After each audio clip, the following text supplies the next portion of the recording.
Hi guys, it's Amber from Amber Eats Books, and I'm here today to bring you my Spookathon Wrap Up.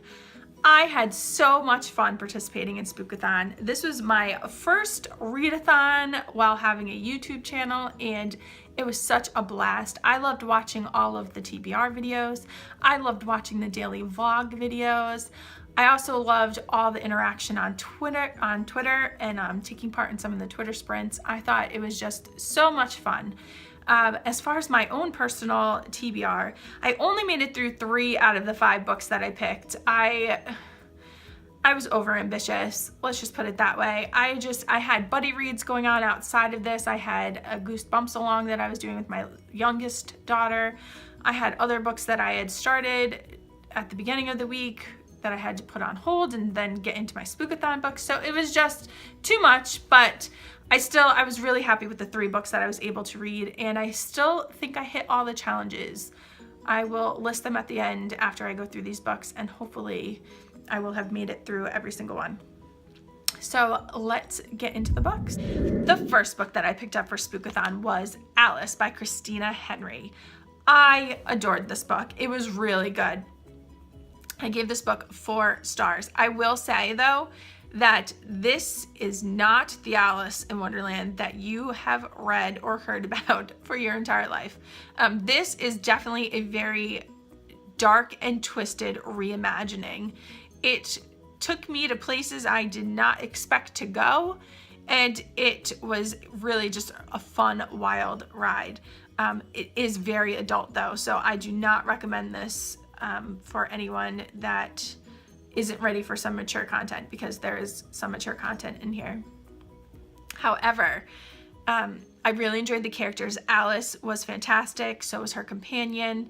I don't want to go into too many details or anything because I don't want to give anything away, because I went into this book only knowing that it was a reimagining. I didn't read the synopsis. I didn't do anything else because I wanted to go into this book not knowing what to expect, and I think that's the best way to go in. So I'm not really going to go into details about anything or even give you character names, nothing. But I will say, the only thing I will say is that it is nothing like you think it's going to be when you start the book.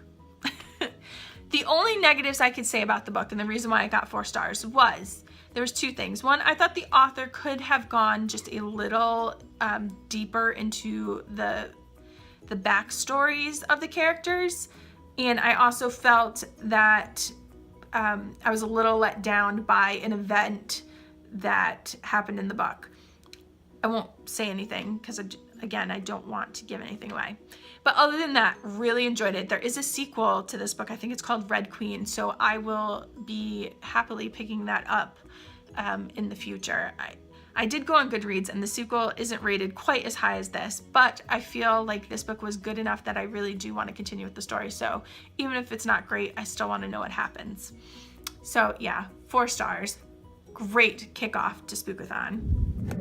The next story that I read for Spookathon was Between the Devil and the Deep Blue Sea. Now this is a book about a pair of siblings. I think they're twins actually.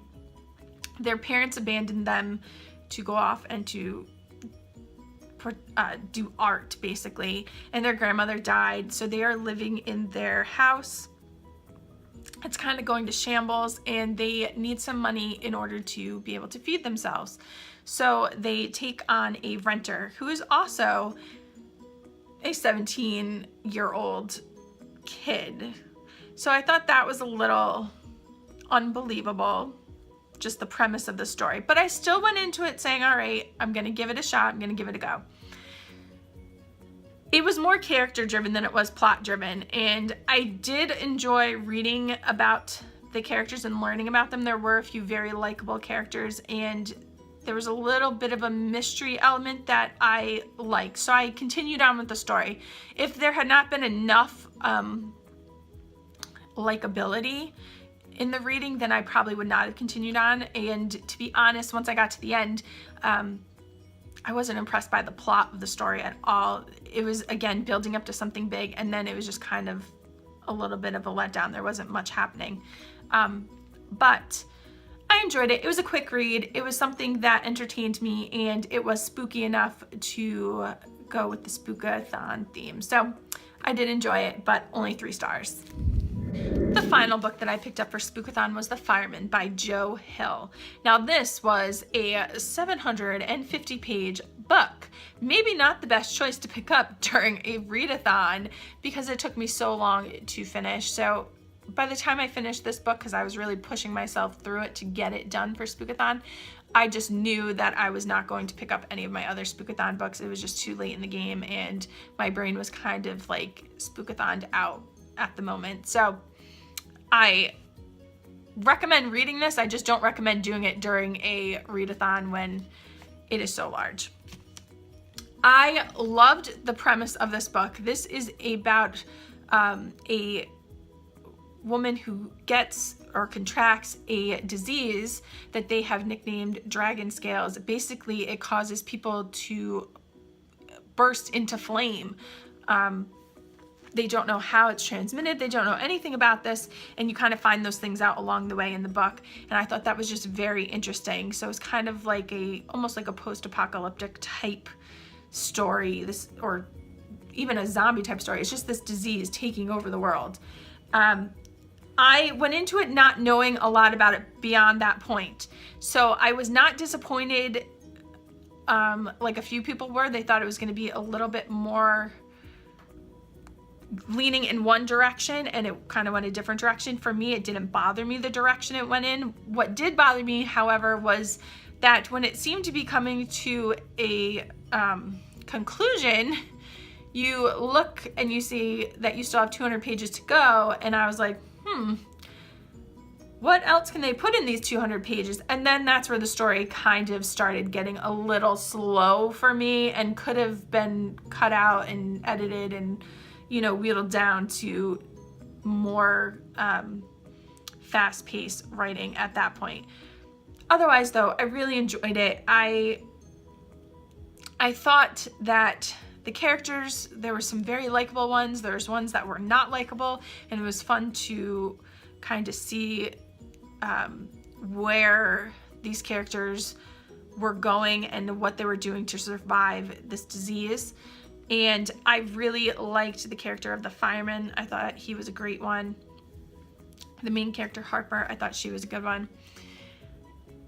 The only thing I will say is in the writing, and I enjoyed the writing. Of course, there's high expectations when you hear, oh, this is the son of Stephen King, the best horror writer of all time. Well, in my opinion, it might not be to other people, but to me, I love him. So I went into it with a little bit high expectations for the writing itself. And while his writing is very good in his own right, and this is the only book I've ever read by him, so I don't know if other books are better. I have heard that this is probably not his best novel, so maybe when I pick up some of his others, which I will be picking up some of his others because they were really good, when I pick them up, hopefully I'll be more surprised by the writing than I was in this book. It was good, it just wasn't great. And he made a lot of references to Mary Poppins, and I love Mary Poppins. I love Disney. I've watched the movie. I have the books, the children's books to read. Those are on my TBR for my children's TBR. But it was just so many references to Mary Poppins that it kind of got excessive and a little bit annoying. So that was the only thing I could really say. Otherwise, the writing, like I said, was really enjoyable. I just didn't think it was anything out of this world. It wasn't anything that I fell in love with, but I definitely liked it enough, and I definitely would pick up more books by him. So yeah, gave this a solid 3.5 stars and was glad that I read it for Spookathon. So that wraps up all the books that I read for Spookathon. I highly enjoyed participating in this, and I can't wait to do it again next year. How did you guys do? Did you guys get through your TBRs? Did you find any books surprising or any that disappointed you? Let me know in the comments. I'd really love to hear. Anyways, I hope you guys have a great week and happy reading.